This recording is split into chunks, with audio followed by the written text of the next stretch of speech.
Bon, vu que j'ai été un peu déstabilisé sur les autres vidéos à propos, enfin, à cause du nouveau format, donc là, je vais essayer de faire un truc un peu plus apaisé sous forme de liste de mes favoris YouTube.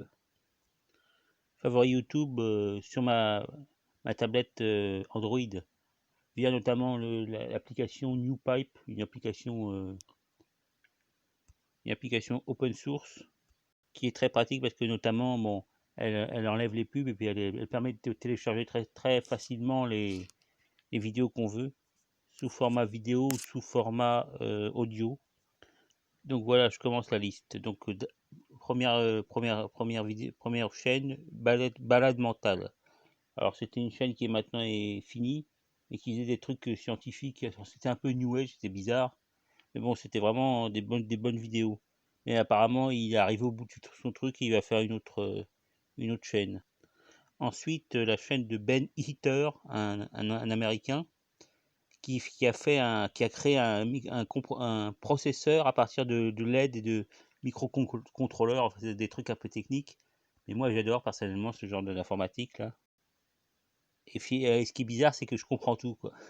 Parce que finalement, avec Internet, j'ai pas mal étudié l'assembleur, la théorie, les théories d'informatique et tout, et je comprends à peu près. Ensuite, la chaîne Big Melody Record. Alors, c'est une chaîne de chansons quechua de l'Équateur, quechua espagnol. Donc, moi, j'adore la musique quechua. Et alors, c'est peut-être un peu catho, quoi, mais c'est sympa, quoi. Il y a de tout.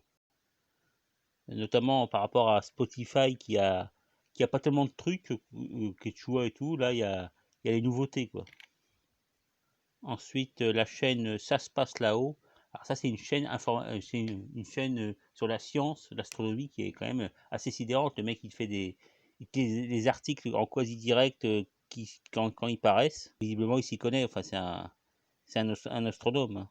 Très peut-être un petit peu, je dirais passionniste, mais pro-israélien, enfin pas anti-israélien, quoi. Donc ce serait le seul petit bémol que je mets. Alors après, c'est Canadian Prepper. C'est un mec qui fait du survivalisme. Bon, il a créé une boutique de vente de gadgets, quoi. Mais bon, il fait un peu il joue un peu au con, quoi. C'est-à-dire, on sait très bien que le mec, il est anti-sioniste et tout, mais il essaye de jouer les softs, quoi. Surtout que depuis maintenant qu'il essaie de nous fourguer sa merde. Mais bon, il est intéressant. C'est là que j'ai vu récemment qu'il disait que il y avait une vraie bulle financière à la suite de la crise du coronavirus qui pensait que c'était un des objectifs de cette crise. Alors ensuite, Captain Popcorn.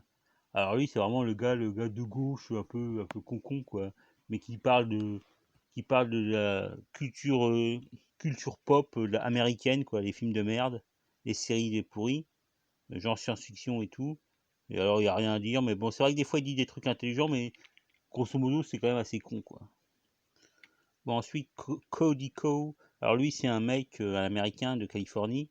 Alors j'ai connu sa chaîne à travers celle du suédois, là, comment il s'appelle, parce que je regarde même plus sa chaîne, parce que je dis pas qu'il est chiant, mais ça m'a lassé. Ah oui, il s'appelle PewDiePie. Pour ceux qui n'auraient pas remarqué, je fais des chaînes par ordre alphabétique. Donc après, il y a la chaîne de Cocaïne, qui est en fait une ressucée de la chaîne du zapping de Coréus, un vieux site d'internet qui fait un putain de zapping. J'ai découvert ça assez récemment. Je connaissais le zapping, mais je savais pas qu'ils avaient le truc sur internet. Donc apparemment, ils se font pas mal censurer. Mais franchement, c'est super comme truc. Cocaïne, apparemment lui aussi, c'est un vieux de la vieille qui a changé de nom, mais il fait vraiment que repomper les trucs de Coréus, quoi. Ensuite, alors, Crazy Russian Hacker, alias Taras Kouliakov. Alors lui, c'est un russe. Je sais plus si c'est du Donbass ou du Caucase. Et donc, c'était un nageur et il est venu pour les Jeux Olympiques. Et apparemment, il est resté au Yankistan, quoi. Et donc, maintenant, il fait des trucs de gadgets, quoi. Donc, apparemment, il était dans la merde, il vivait dans une caravane et tout. Puis après, il a fait des vidéos de trucs pseudo-scientifiques et tout. Et finalement, maintenant, il fait des putains de gadgets et tout. Je sais pas pourquoi, moi qui adore les gadgets, j'ai eu du mal à trouver ce site. Et donc, finalement, depuis que j'ai trouvé, j'arrête pas de regarder. Enfin, un peu moins ce temps-ci, quoi. il a aussi une chaîne sur les animaux parce qu'il a 2 huskies, enfin je sais plus quel kebs russe là. Il en a 2, je sais plus 2 ou 3. Bon.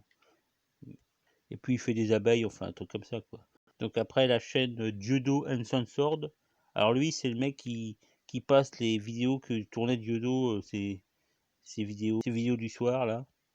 Donc en ce moment il en passe plus parce que Diodo a repris ses tournées quoi. Alors après c'est LK Sound Produzioni Discografiche. Alors lui c'est la chanson de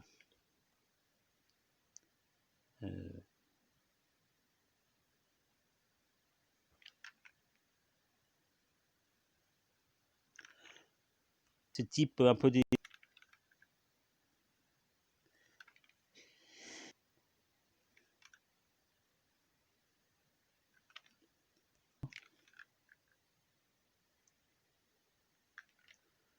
donc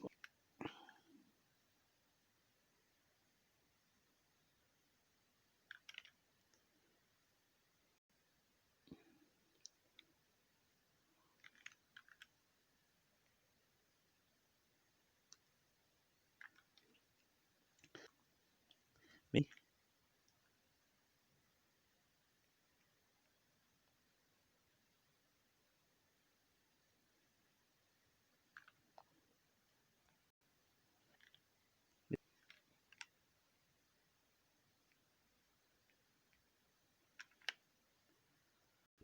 la chaîne de et franchement c'est marrant d'ailleurs à un moment Égalité et Réconciliation avait passé les chansons du gars là, du chauve là, avec la petite, je sais plus comment il s'appelle. De quoi allez-vous nous chanter là? Alors, encore la suite. Donc maintenant, le site de Jean-Pierre Petit. J'y ai repensé l'autre jour parce que c'est vrai que ce mec-là, j'avais entendu des trucs qu'il dit. Ce mec-là, c'est un vrai scientifique, hein, il a l'air intelligent et tout, mais je me suis dit qu'il parlait des ovnis parce qu'il avait, avec ça, ces trucs de. Parce qu'ils sont. S'il a fait de la recherche sur des trucs qui étaient potentiellement des armes, mais apparemment, je me demande s'il n'a pas eu des emmerdes. Et il parle pas des ovnis juste pour se protéger, quoi. Un peu comme Cheminade, n'arrête pas de nous parler des jésuites. Alors après, bon, Jim le réveilleur. Alors lui, j'en avais déjà parlé, c'est le mec qui apparemment qui était derrière le Bitcoin. Euh, non, le Zincoin. Donc il vit au Maroc et c'est un peu la sphère soralienne, quoi, contre l'immigration, tout comme ça, quoi. Genre, je suis contre l'immigration, venez les mecs, regardez les mecs, moi je suis allé au Maroc, mais bon, je suis pas comme vous.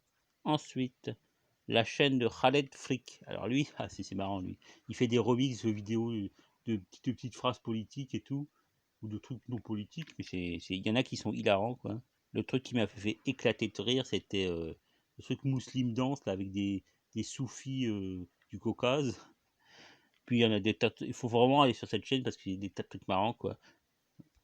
Ensuite, bon, j'ai remis la chaîne de James, Laurent James, mais bon, il fait plus rien, il met plus de vidéos. Il a fait une vidéo d'interview de Dugin qui est la plus récente.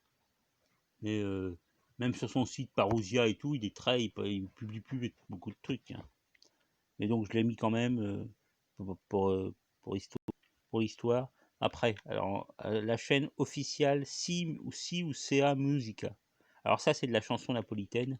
J'aime aussi la chanson napolitaine. Les napolitains c'est quand même le vrai italien, quoi. Je veux pas être méchant, mais l'italien littéraire de genre le florentin, le néo-florentin là. Bon, alors, quand tu vois quand tu vois le napolitain, c'est une vraie langue italienne, quoi. À Rome, à l'époque, finalement, il y a petit à petit les Osques qui étaient du côté de Naples, ils sont petit à petit ceux qui ont envahi Rome, quoi. C'est le fond de.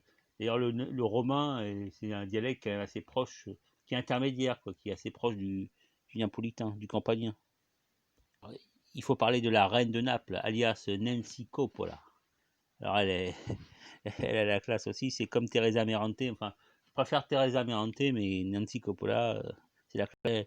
Alors, elle essaye de se prendre pour la mère Kardashian. Là, elle nous vend ses fringues et tout, mais bon, c'est marrant, quoi. Ensuite, alors la chaîne de Olydri, Oldri. Alors, ça, c'est la fleur qui est poussée sur le tas de fumier que représente le cosplay. peut-être aussi avec le Visiteur du futur, là, ou je sais pas quoi. Donc ça, c'était une série qui passait sur la chaîne qui a disparu, apparemment No Life TV. Et donc vous pouvez vous taper des heures et des heures, enfin toute la série, quoi. Donc c'est vraiment, c'est super, c'est gratuit. Et donc ça, c'est, moi je trouve, bon, faut peut-être aimer ça. C'est sur l'univers des jeux MMORPG là, massivement multijoueurs et tout. Et bon, c'est quand même marrant. Surtout que ils ont eu un peu de pognon, donc c'est bien fait, quoi. Faut quand même parler aussi, il y avait dans la série, dans le genre de série, il y avait il y avait HeroCorp qui était assez nul, mais dedans il y avait la petite qui a fini par jouer dans la série Candice Renoir. Alors, elle était marrante, quoi. À un moment, dans la série de Candice Renoir, elle retrouve son personnage un peu, un peu loufoque, quoi. Alors, je me demande si cette petite, là, elle s'est pas barrée, parce qu'à un moment, Candice Renoir, là, c'est devenu pire que Netflix, quoi. Avec des tas de trucs LGBT. Alors, ouais, c'est vrai que j'avais pensé je je voulais faire un article, mais j'ai déjà pas fait parce que j'avais fermé mon blog, mais je voulais faire LGBTQ. Oh, le vrai acronyme, c'est LGBTQBC au pays QBC au pays des PD. Ouais. LGBTQBC au pays des PD. C'est un truc qu'on disait avant, quand j'étais môme, de blague. Alors la suite, maintenant, c'est Pat Chakad. Alors lui, c'est un mec de 7. Alors il chante des chansons de Brassens. Il a l'esprit, quoi. L'esprit Brassens, c'est génial. Pas que la voix, quoi. Juste aussi la mentalité, quoi. L'humour. Tout ça, c'est du Brassens, quoi. Truc à regarder en particulier, c'est il a fait chanter le roi par ces deux petits mômes qu'il a, quoi. Et c'est hilarant, quoi. Le truc, de toute façon, c'est en tête de vidéo sur sa chaîne. Ensuite, donc Pascal Tréfingui, alors lui, c'est comme je disais, le Finkielkraut ou Kelfinkrot de la dissidence, quoi. Le guénoniste anti-antisémite et arnaqueur un petit peu à ses heures, là. Alors ensuite, la chaîne de Renault. J'aime bien Renault, moi, même s'il chante que des conneries. Alors, faut noter qu'il a un peu changé de bord depuis. Il a dû être influencé par son frère Thierry Séchant, qui est mort apparemment. Et lui qui était carrément extrême droite, quoi. Alors, Renaud Séchant, il s'est fait tellement emmerder. Renaud Séchant, c'est son nom. Apparemment, c'est son nom de scène, c'est Renaud, quoi. Donc, il s'est fait tellement emmerder par les sionistes que finalement, bon, il a autre part, non seulement il est devenu alcoolo et tout, il s'est séparé avec sa copine, mais donc maintenant il devient il devient un peu moins con, quoi. Du Renault, faut pas dire, mais les chansons, bon, il y en a qui sont des chansons qui sont hyper marrantes, mais il y en a comme genre 300 connards sur la ligne de départ, c'est vraiment le truc débile, gauchiste de merde, quoi. Ensuite, bon, donc il y a RT France, j'en ai déjà parlé. Donc, mais, par contre, pas Spoutnik, parce que Spoutnik, sa chaîne vidéo, il y a beaucoup moins de chaînes, beaucoup moins de vidéos. C'est beaucoup moins de vidéos que RT, et bon, apparemment, ils se répartissent les rôles. Spoutnik, de toute façon, c'est plus le ministère des Affaires étrangères russe, quoi. Alors, RT France, sur la tablette Android, il y a l'application Molotov qui permet de regarder la télé. Et donc, le RT France est consultable en télé, quoi. Donc, je peux regarder, par exemple, le journal à 20h, tout comme ça. Ensuite, bon, j'en ai déjà parlé, c'est Silvano Trotta, le mec qui avait interviewé la Madame Bureau, là, qui passe sur le Sacar francophone, et puis aussi Pierre Hillard. Bon, donc, à part ces deux interviews, c'est le truc habituel, ouais, le masque est mauvais, le masque est méchant, bon, ils veulent nous tuer avec la 5G, enfin, vous voyez, genre. Ensuite, donc là, j'ai remis la chaîne de Stéphane Blais. Alors lui, il y a des trucs à dire comme aussi, parce que c'est un franc-mac, quoi. Et il est quand même un peu chelou, hein. Il me rappelle le mec, là, le juif marocain, antisioniste, qui avait sorti les Sayanim. Donc,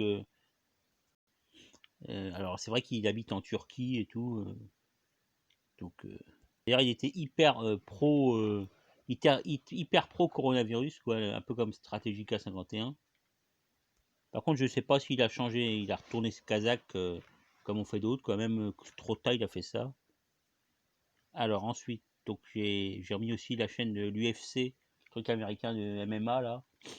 Alors j'avais regardé cette chaîne à un moment quand les Russes ont parlé de Nurmagomedov, Nour Mohamed, comme le mec du Daghestan là. Alors déjà Nour Mohamed, la lumière de Mohamed, je suis pas sûr que ce soit très catholique comme nom, quoi. de mettre un... Bon, enfin, je sais pas, de toute façon, c'est des trucs soufis. Faire une petite parenthèse à propos des langues du Caucase, quoi. Parce que les langues du Caucase, elles ont aucun lien culturel proche avec l'arabe. C'est avec les Turcs et tout qu'ils ont des liens culturels récents. Mais par contre, ils ont des vieux sons, qu'il n'y a que l'arabe qui les a, genre des trucs comme ça. Et donc ça montre qu'il y a quand même un lien ancien entre les langues du Caucase et les langues afro-asiatiques. C'est-à-dire les langues afro-asiatiques qui englobent les langues sémitiques et puis aussi qui va jusqu'en Somalie, au Haoussa aussi. Alors il y a plein de langues qui ont perdu les sons comme ha et tout, mais les langues du Caucase non. Donc il y a un lien sans doute très très ancien. L'idée c'est quand même que les mecs, les Homo sapiens qui sont partis d'Afrique, là, une vague, mais je sais pas à quelle époque, hein, c'était les mecs de Somalie, de la Corne de l'Afrique, et c'était eux qui parlaient de ces langues-là.